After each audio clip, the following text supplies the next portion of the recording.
Bhaibheri rinoti baba vako namai vako mazuva ekurarama awedzerwe. Izvozvo hazvimbodi prayer izvozvo.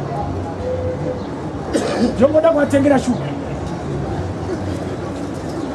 Problem yatinayo tinofungidzira kuti vana vanochengeta vabereki. That's low level. Let me explain better. Haukwanise kuchengeta mubereki wewe. Say, I'm teaching from the scripture. Iwo ukaremekedza vabereki vako mazuva ekurarama anowanda ndani. Iwo wawapa chishuga, iwo vakupa chikalori.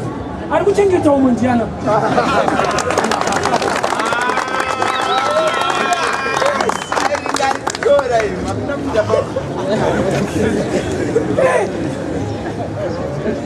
Ari kukupa mazuva ekurarama ane simba kudarika iwo wamupa shuga yebrown.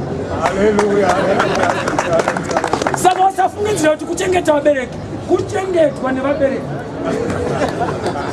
Zvekuti kana usingachengete vako wakazvimaka, hauna kuvamaka, wakazvimaka.